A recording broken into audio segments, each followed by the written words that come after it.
for women in Haryana and Uttarakhand. केंद्र सरकार के आम बजट 2015-16 को वित्त मंत्री अरुण जेटली ने लोकसभा में पेश कर आम जनता को राहत देने के साथ साथ युवाओं के लिए भी भविष्य में शिक्षा और रोजगार का बेहतर ताना बाना बुना है। बीते 9 महीनों में देश ने कामयाबी की नई छलांग लगाते हुए 7.4% के वास्तविक सकल घरेलू उत्पाद के साथ अब नई श्रृंखला में विश्व की सबसे तेजी से उभरने वाली अर्थव्यवस्था के रूप में पहचान बनाई है। इस बजट की सारी योजनाएं निवेश को बढ़ावा देने वाली है, इंफ्रास्ट्रक्चर को आगे बढ़ाने वाली है और सामान्य मानव के सपनों को पूरा करने वाली, और मैं कह सकता हूं सबसे ज्यादा रोजगार के अवसर जुटाने वाला ये बजट है। इस बजट में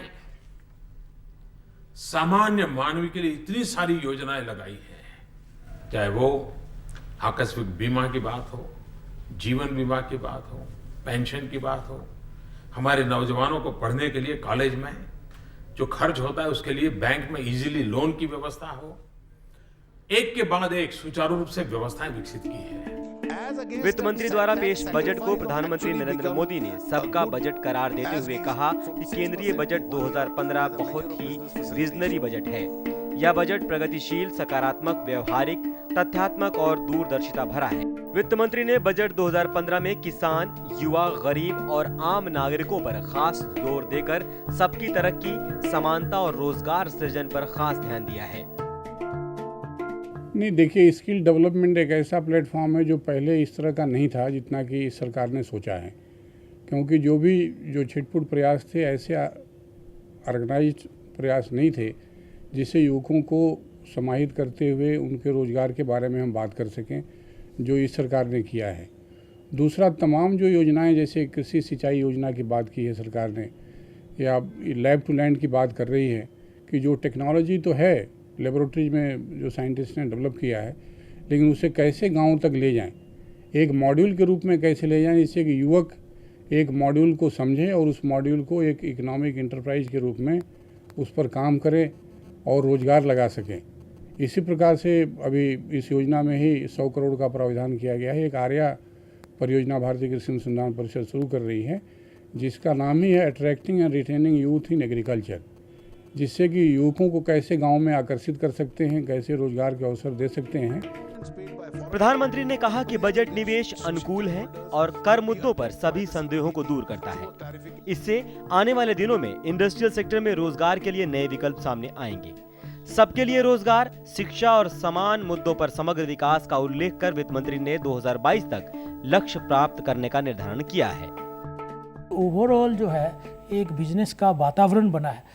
ऑफ कोर्स कई ऐसी चीज़ें हैं जिसका अनाउंसमेंट हुआ है, जिसे लागू करने की आवश्यकता है, जैसे जीएसटी हुई, जिस पे सरकार एक तरह से पूरी तरह से लगी हुई है, 25% टैक्स रेट करने की कम है। तो एक सरकार, और इसी तरह टैक्स एडमिनिस्ट्रेशन में जो रिट्रोस्पेक्टिव टैक्स की तरफ जो है, तो उसने भी सरकार ने कहा कि इसकी ओर सरकार बहुत सतर्क रहेगी कि पिछले समय से टैक्स नहीं लगाएगी।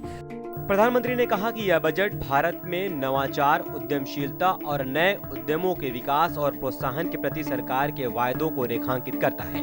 इससे वित्त मंत्री की गरीब, मध्यम वर्ग और युवाओं के समर्थन की बदलाव की सोच की झलक भी सामने आती है। जो घोषणाएं की गई हैं सभी वर्गों को देखते हुए बनाई गई हैं। ऐसे जैसे बीमा की बात की गई है कि आम बीमा आम लोगों के पास भी पहुंचे। अभी फसल का नुकसान किसानों को हुआ है तो फसल बीमा कैसे हो।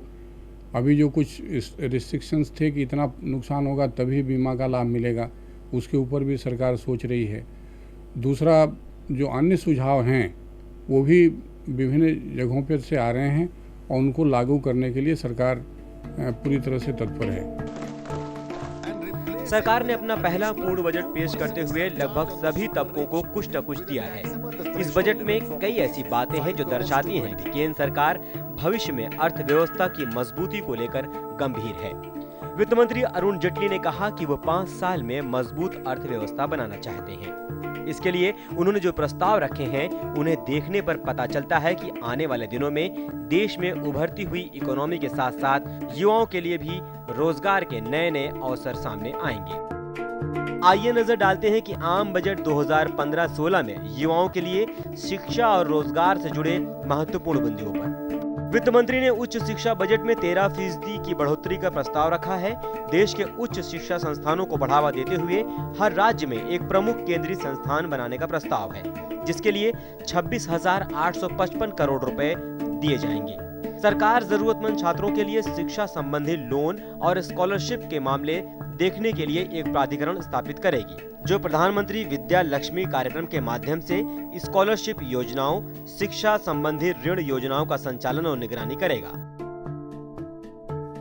बजट में इस बात पर पूरा ध्यान रहा है कि ढांचागत विकास को बढ़ावा मिले, जिससे न सिर्फ आम आदमी का जीवन आसान होगा, बल्कि भविष्य में नई नौकरियां भी पैदा होंगी। ढांचागत क्षेत्र में निवेश के लिए 70,000 करोड़ रुपए की बढ़ोतरी का प्रस्ताव है। 1 करोड़ से 10 करोड़ तक की आय वाली घरेलू कंपनियों पर 7% और 10 करोड़ से अधिक आय वाली कंपनियों पर 12% सरचार्ज का प्रस्ताव किया गया है।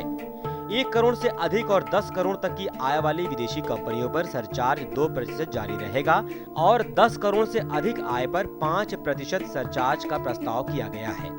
वित्त मंत्री अरुण जेटली ने बजट में युवा कार्य और खेल मंत्रालय को 2015-16 के लिए अनुदान में करीब 384 करोड़ रुपए की बढ़ोतरी की है।